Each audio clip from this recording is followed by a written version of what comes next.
చాలా తొందర మీద ఉన్నట్టున్నారు. చెవులో గుసగుసలాడుతున్నారు, ముద్దులు పెట్టుకుంటున్నారు వీళ్ళైతే. ఈ సామాలనే పదాన్ని అయితే ఈ 2025 సంవత్సరంలో ఎన్ని రకాలు వాడాలో అన్ని రకాలు వాడేశారు. ఒకడేమో సామాలు బాగుండాలంటే అని అంటాడు, ఇంకొకలేమో మీ సామాలు భద్రం అంటారు. ఈ క్యాంపింగ్ బ్యాగ్ చూస్తుంటే మీకు ఏం అర్థం అవుతుంది? నేనైతే ఈ రోజు మా ఊరు వెళ్ళబోతున్నాను. నేనైతే రాష్ట్రాలు దాటుకుంటూ అడవిలో మా ఇంటి దగ్గరకైతే వెళ్ళబోతున్నాను. బస్సులో మొదలైన నా ప్రయాణం ప్రస్తుతానికైతే మైసూరు రైల్వే స్టేషన్ కి చేరుకున్నాను. నేనైతే ఈ వీడియోలో ఎన్ని వింతైన అనుభవాలు ఎదురైనాయో ఈ వీడియోలో చూపిస్తాను, పూర్తిగా చూడండి. అంతేకాదు మా ఊరికి వెళ్లే దారులు ఎంత దారుణంగా ఉంటాయో మీకు చూపిస్తాను ఈ వీడియోలో. పండగ సీజన్ కావడం వల్ల నాకైతే టికెట్ దొరకలేదు, అందుకే నేను జనరల్ ఎక్కాల్సి వచ్చింది. ఈ జనరల్ బోగిలోనే ఒక జంట అయితే వీళ్ళైతే చాలా తొందర మీద ఉన్నట్టున్నారు. వీళ్ళని కూడా మీకు చూపిస్తాను ఇదే వీడియోలో. జనరల్ లో ఎక్కామా రిజర్వేషన్ లో ఎక్కామా అన్నది ఎంత హ్యాపీగా మన ప్రయాణాన్ని కొనసాగించామన్నదే ముఖ్యం. నా ఎదురుగా కనిపిస్తున్నారే వీళ్ళే ఆ జంట. వీళ్ళకి పెళ్ళయిందో లేదో నాకైతే అర్థం కావట్లేదు, కానీ వీళ్ళు స్పీడ్ చూస్తే చాలా తొందర మీద ఉన్నట్టున్నారు. చెవులో గుసగుసలాడుతున్నారు, ముద్దులు పెట్టుకుంటున్నారు వీళ్ళైతే. మీకు కూడా ఇలాంటి వాళ్ళు ఎప్పుడైనా ఎదురయ్యారా ఫ్రెండ్స్? తప్పకుండా రిప్లై అయితే ఇవ్వండి, నేను కూడా మీకు రిప్లై ఇస్తాను. ట్రైన్ అంటే చిన్నవాళ్ళు, పెద్దవాళ్ళు, కుటుంబం, ఫ్యామిలీస్ అందరూ కలిసి ప్రయాణం చేసే వాహనం అన్నమాట. చుట్టూ ఎంతో మంది ఫ్యామిలీస్ అయితే ఎక్కి ఉన్నారని కొంచెం కూడా ఆలోచన లేకుండా వాళ్ళ పాటికి వాళ్ళు ఎలా ఉండాలనుకుంటున్నారో అలాగైతే వాళ్ళు ఉంటూనే వస్తున్నారు. చుట్టూ ఉండే వాళ్ళకి సిగ్గొచ్చేటట్టు నింది నాకైతే. కొన్నిసార్లు జనరల్లోనైతే చాలా మంది పరిచయాలు అయితే ఏర్పడతా ఉంటాయి. కిందున్న భార్య భర్తలు అయితే చూడండి, వస్తూ ఇంటికాడ నుంచి బిర్యానీ చేసుకొని వచ్చినట్టున్నారు, ఇక్కడికి వచ్చి తింటున్నారు.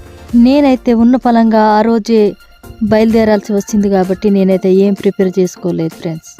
ట్రైన్ అయితే అనంతపురం దగ్గరకు రాగానే వేడి గారెలు అయితే తీసుకొచ్చారు, మేమైతే కొన్నాం. నాకైతే చాలా ఆకలి మీద ఉన్నాను కదా, అందుకే చాలా టేస్టీగా అనిపించినాయి. జీవితం ఒక ప్రయాణం లాంటిదే కదా ఫ్రెండ్స్. ప్రయాణంలో ట్రైన్ ఎన్ని మలుపులైతే తిరుగుతూ వెళ్తుందో మన జీవితం అనేది కూడా అన్ని మలుపులే తిరుగుతూ వెళ్తుంది ఫ్రెండ్స్. మేమైతే తెల్లవారుజామునే దిగాల్సి ఉంటుంది కాబట్టి 9 గంటలకే నిద్రపోయేసాను. నాకైతే మధ్యలో మెలకు వచ్చింది, చూస్తే నన్ను వీడియో తీస్తా ఉన్నాడు మా ఆయన. దాదాపు అయితే 3 నెలలు పైగా అవుతుంది మా ఊరు రాక. మా ఇల్లు ఎలా ఉందో, మా ఇంట్లో పిల్లి ఎలా ఉందో అన్ని అయితే మీకు చూపిస్తాను. వీళ్ళు మొహంలో మొహం పెట్టుకొని ఏం చేస్తున్నారో నాకైతే తెలియదు ఫ్రెండ్స్. ఉదయం 5:50కి అయితే కాచిగూడెం దిగేస్తాం మేమైతే. మా ఊరైతే చాలా వింతగా ఉంటది ఫ్రెండ్స్. అలాగే మా ఇల్లు చూపిస్తాను, మా ఊరులో ఏమేం వింతలు అయితే కనబడతాయి మీకు పూర్తిగా నేను చూపిస్తాను.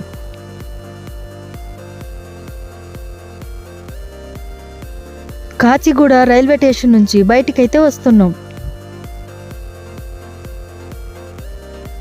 చూస్తున్నారుగా ఉదయం 5:53 అవుతుంది.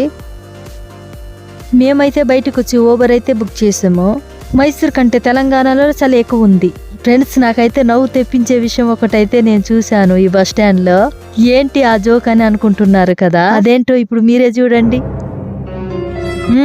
సామాలు భద్రపరచు గది అనే కదా, దాన్ని చూడగానే నాకు నవ్వైతే ఆగలేదు ఫ్రెండ్స్. ఈ సామాలనే పదాన్ని అయితే ఈ 2025 సంవత్సరంలో ఎన్ని రకాలు వాడాలో అన్ని రకాలు వాడేశారు. ఒకడేమో సామాలు బాగుండాలంటే అని అంటాడు, ఇంకొకలేమో మీ సామాలు భద్రం అంటారు. ఇక్కడ సామాలు భద్రపరచు గది అని చూడగానే ఇక్కడ ఏ సామాలు దాచుకుంటారని నాకు నవ్వైతే వచ్చింది ఫ్రెండ్స్. నాకైతే ఈ మధ్య టీవీల్లో సెల్లుల్లో సామాలనే పదాన్ని విని నవ్వైతే ఆగటం లేదు ఫ్రెండ్స్. ఈ సామాలనే పదాన్ని కనిపెట్టినడుకో దండంరా స్వామి. రాత్రి కూడా ఏం తినలేదు కదా, అలాగే వెళుతుండగా ఆ బస్ స్టాండ్ లోనే హోటల్ అయితే కనిపించింది. అక్కడ చూడగానే నా కడుపులో అయితే ఎలకలు పరిగెడుతూనే ఉన్నాయి. ఆహా, వేడి పూరీలు అయితే ఆర్డర్ ఇచ్చాము. చూడండి ఎంత ఉబ్బుకొని వచ్చినాయో. నాకైతే నా పానం లేసొచ్చింది పూరి చూడగానే. గత వీడియోలో మీకు పూరి గురించి నేను చెప్పాను కదా, పూరి చూస్తే నా పానం ఆగలేదన్నమాట. ఇక్కడ ఎవరి సామాన్లకు వాళ్ళే బాధ్యులంట. భద్రాచలం బస్ అయితే రెడీగా ఉంది. ఇదైతే ఎక్కగానే ఫ్రీ బస్ అని చెప్పేశారు. నాకైతే ఫుల్ ఖుషి అయిపోయింది. అబ్బా, చూస్తుండగా పొగ మంచు అయితే బయట భలే ఉంది. ఈ బస్సు బాబాయ్ అయితే పొగ మంచులో కూడా దూసుకొని తీసుకెళ్లిపోతున్నాడు బస్సుని. వామ్మో, ఈ పొగ మంచులో చూస్తుంటే ఎదురుగా ఏం వస్తుందో కూడా తెలియటం లేదు. బస్సులో అయితే పట్టుమని 10 మంది కూడా లేరు. అయినా ఇంత చలిలో ఎవరు ప్రయాణం చేస్తారులేండి. నాకైతే మా ఊరికి ఎప్పుడెప్పుడు రావాలని నా ప్రయాణం అయితే మొదలు పెట్టేశాను ఫ్రెండ్స్. అందుకనే టికెట్ దొరికినా దొరకకున్నా జనరల్లో ఎట్లాగా ప్రయాణం అయితే కొనసాగించాను ఫ్రెండ్స్. ఇంకా కొన్ని గంటల్లోనే భద్రాచలంలో అయితే చేరుకుంటాను. ఇక్కడ చూడండి ఎన్టీఆర్ విగ్రహం. రాష్ట్రం విడిపోయినా కూడా ఆయన గుర్తు ఇంకా మిగిలే ఉంది.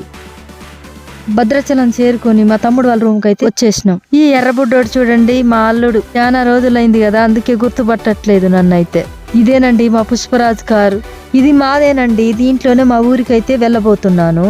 ఈ కార్ ని సంవత్సరం క్రితం అయితే యూట్యూబ్ కోసం నేను తీసుకున్నాను ఫ్రెండ్స్. కానీ వాడింది చాలా తక్కువ, ఎప్పుడు షెడ్ లోనే ఉంటుంది. ఇక చూడండి ఫ్రెండ్స్, మా బిత్తిరోడ్ అయితే డ్రైవింగ్ మొదలు పెట్టేసిండు. నేను ఈ ప్రపంచంలో ఎవరినైనా నమ్ముతాను కానీ మా బిత్తిరి సచిన్ అయితే అస్సలు నమ్మను. ఎట్లా గిరాగిరా తిప్పుకుంటూ తీసుకెళ్తాడో చూడండి. ఇక నేను ఇవాళ ఉంటానో కూడా పోతానో కూడా నాకు అర్థం కావట్లేదు ఫ్రెండ్స్. నాకు ఆ దేవుడే దిక్కు. మా అడవి దారులు అయితే చాలా భయంకరంగా ఉంటాయి. మీరే చూడండి ఎలా బురదుందో, ఏ రకంగా ఉందో. వెళ్ళే మార్గం చూస్తే భయం వేస్తుంది కదా. పొరపాటున ఇక్కడ కారు చక్రం దిగిపోయింది అనుకో, ఎవ్వరు కూడా సాయం చేయడానికి కూడా ముందుకు రారు. అలా అంత భయంకరంగా ఉంటుంది మార్గం. ఇక్కడ చూడండి ఒక అబ్బాయి బైక్ అయితే చూడండి బురదతో పేరకపోయింది. ఎంత ఇబ్బందులు పడుతున్నాడో, ఎంత తంటాలు చేస్తున్నాడో ఆ బండితో. మా పుష్పరాజునైతే అట్లాగెట్లాగో చేసి బయటికైతే ఒడ్డెక్కిచ్చాం ఫ్రెండ్స్. మా ఊరికి రావాలంటే అలాగా సింగిల్ రోడ్లే ఉంటాయి కాబట్టి గొర్రెలు, మనుషులు, వాహనాలు అన్నీ ఒకే దాని మీద ప్రయాణం చేయాలన్నమాట. ఇప్పుడైతే అడవి దారి అయితే మొదలైంది.